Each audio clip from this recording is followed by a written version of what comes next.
Your Excellency, Mr. President-elect of the Puntland State of Somalia, Your Excellency, former President Barole and former President Ade Musa, Honourable Mr. Speaker of the Parliament and Honourable Deputies, Excellencies, members of the Diplomatic Corps, respected traditional and religious leaders, members of civil society and the media, ladies and gentlemen. مدن مدحوينها la doortay مدن madaxweynayaashii hore ee Puntland Barole Cabdi Muuse xildhibaanada diblomaasiyiinta culimada isimada iyo dhammaan dadka reer Puntland. Assalamu alaikum. Sabah wa Naksan. It gives me great pleasure to be with you on this exceptional day on which you have elected the 4th President of Puntland in 15 years. waxaan aad iyo aad ugu faraxsanahay in aan maanta idinla joogo maalin taariikhi ah oo aad ku doorateen madaxweynihii afraad ee Puntland muddadii 15 sano ee la soo dhaafay. This morning I woke up in Garowe and I saw the sun rising over a Puntland which is at peace and full of hope. saaka waxaan ku soo kacay buu yiri magaalada Garowe waxaan arkay qorraxdu ku soo baxday Garowe oo nabad ah kana buuxda buu yiri rajo weyn oo ay mustaqbalka ka qabaan. It does me good to breathe the fresh air of Puntland, peaceful and politically advanced. waxaan aad iyo aad sharaf iigu ah buu yiri in aan sii afuufno hawada rajada weyn ee nabadgelyada iyo horumarinta ee Puntland. Today I speak on behalf of the United Nations and the international community represented here by the Special Envoy for IGAD, the Special Envoy for the European Union, the Ambassador of Ethiopia and representatives from Norway, the UK and Spain. maanta waxaan ku hadlayaa magaca Qaramada Midoobey iyo dhammaan magaca beesha caalamka oo ay halkan joogaan ayna matalayaan ergayga gaarka ah ee beesha European Union, ergayga gaarka ah ee IGAD, safiirka Ethiopia iyo matalayaasha ka socda wadamada UK, Spain iyo Norway. On behalf of the international community, I'd like to congratulate the President-elect, President Abdi Weli, and I would like to congratulate former President Farole on the very dignified and proper manner in which he has conducted the election and the conclusion. anoo ku hadlaya magacooda waxaan jeclahay inaan u hambaliyeeyo madaxweynaha la doortay Abdi Weli iyo madaxweynihii hore Farole sida sharafta leh ee Qaramada leh ee uu qabtay hawshii doorashada iyo sida maaragtay sharafta leh ee maanta uu ugu hambaliyeeyay madaxweynaha la doortay. And I applaud the deputies, the speaker, the deputy speakers, the election committee. I think you have all done a very, very fantastic job and a great example to the rest of Somalia. Thank you. waxaan kaloo jeclahay inaan u hambaliyeeyo xildhibaanada iyo guddiga doorashooyinka ee xildhibaanada iyo dhammaan dawladda waxa aad qabateen hawl aad iyo aad u wanaagsan oo tusaale u noqon karta dhammaan Soomaaliya oo dhan. And I also thank very much the traditional titled leaders and elders for the important role they have played. Thank you. waxaan kaloo jeclahay inaan u mahadceliyo doorka muhiimka ah oo ay ciyaareen isimada Puntland aad iyo aad ayaad u mahadsantihiin. And also the Conflict Resolution and Reconciliation Committee for their work. waxaan kaloo jeclahay inaan u mahad celiyo guddiga khilaafaadka hawsha ay ayaguna sameeyeen aad iyo aad ayay ugu mahadsan yihiin. And I would like especially to congratulate and recognize the work of General Saeed Dere and the security he has provided throughout this time. waxaan si gaara u doonayaa inaan ugu mahad celiyo General Saeed Dere oo si aad iyo aad u sugay nabadda Garowe. And also, I would like to congratulate all the people of Puntland for this extraordinary day and this great example of political development you have shown. sidoo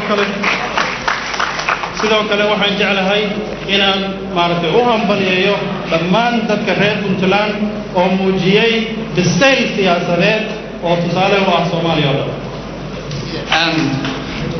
And finally, today is the beginning of 5 years of hard work for the government of Puntland.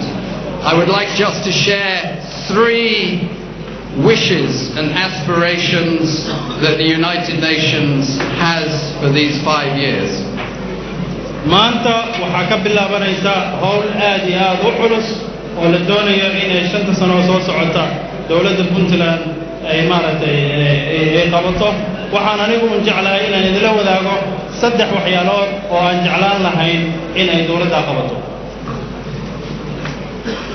Firstly, we really hope the government will deliver what the people of Puntland need and aspire to: economic growth, stability, jobs, public services, health, education, etc. The United Nations and the international community will stand with you to try to help you deliver what your people need. marka ugu horeysa waxaan rajaynayaa in ay dawladda Puntland ay qabato waxa ay dadka Puntland doonayaan oo ah nabadgelyo, horumar dhaqaale, shaqo abuur, adeegyada caafimaadka, waxbarashada iyo dhammaan adeegyada bulshada oo dhan. waxaan idin cadeynayaa in qaramada Midoobey iyo beesha caalamkuba ay garabkiina istaagi doonaan in intaas oo dhan dadka reer Puntland loo qabto. Second, I hope you will deliver what Somalia needs. And Somalia needs a strong Puntland playing a strong role in a federal Somalia. Puntland is leading the way and you need to work with Mogadishu. marka labaad waxaan rajaynayaa in ay dawladda Puntland qabato dadka Soomaaliyeed oo dhan u qabato in la helo dawlad Soomaaliyeed oo midaysan oo nabad ah oo federal ah. Puntland ayada ayaa hogaaminaysa nidaamka federaalka ee Soomaaliya waxaana doonayaa inay door muhiim ah oo miisaan la ka ciyaarto siday Soomaaliya ku gaari lahayd federaal. And thirdly, I hope you will deliver what the world wishes, which is to see you develop democratization and one person, one vote, so that your elders and your traditional leaders can rest and the people next election can decide. And I hope that in the next election we shall also see far more women elected and a far greater role for women in the political process. Thank you. arrinta saddexaad oo aan rajaynayo waa waxay dunida oo dhan doonaysa oo ah in si degdeg ah loo bilaabo nidaamka dimuqraadiyeynta Puntland si doorashada soo socota loogu doorto qof walba codkiisa si loona siiyo isimadayna in ay nastaan hawshana ka nastaan. baarlamaanka soo socdana waxaan rajaynayaa in dumar inta ka badan ay ku jiraan, dumarkuna loo ogolaado laguna caawiyo inay door muhiim ah ka ciyaaraan siyaasadda. those are my 3 wishes and aspirations as the United Nations. But this is a Puntland process. You are in charge of your future. This is your state, your government, and my views are just the wishes of a well-wisher for Puntland. arrintaasi waa arrinta aan caalamka bulshada caalamku ay jeclaan lahayd ayna rajaynayso balse arrinta iyo go'aanka iyo maskax ayaa iska leh waa go'aankii reer Puntland waa masiirkii reer Puntland arrimahan hadda idinla wadaagaya waa qof wax wanaagsan u rajaynaya inay Puntland gaarto waana rajaynaynaa in arrimahaas oo dhanna la keeno haddii Ilaahay lana qabto. Today I shall stay in Garaway and I shall watch the sun set. I think all of you tonight should sleep eventually. And you can sleep proud of the example you have set.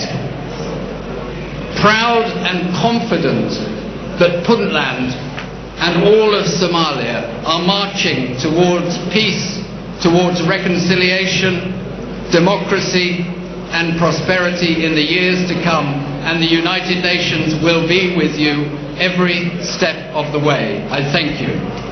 caawa haddii Ilaahay yiraahdo waxaan seexan doonaa Garowe idinkana xildhibaanada waxaa idin rajaynayaa caawa inaad seexataan kulley hurdo waa u baahan tihiin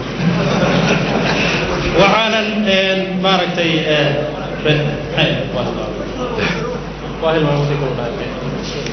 Proud.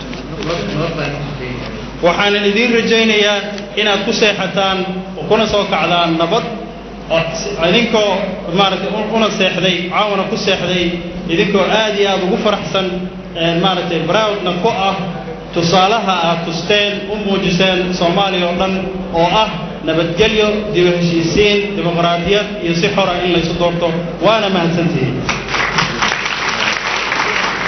Thank you very much indeed, and I'm sorry I've been a bad diplomat. I've spoken far too long. Today is your day, and I thank you very much for sharing it with us today. Thank you. هذا ما سنتين إجانا هذا هذا نقضي دبلوماسي أو نكسنين أو وقت بدن هذلي ما أنت إذا كأسكله وأنكم ما سنتين.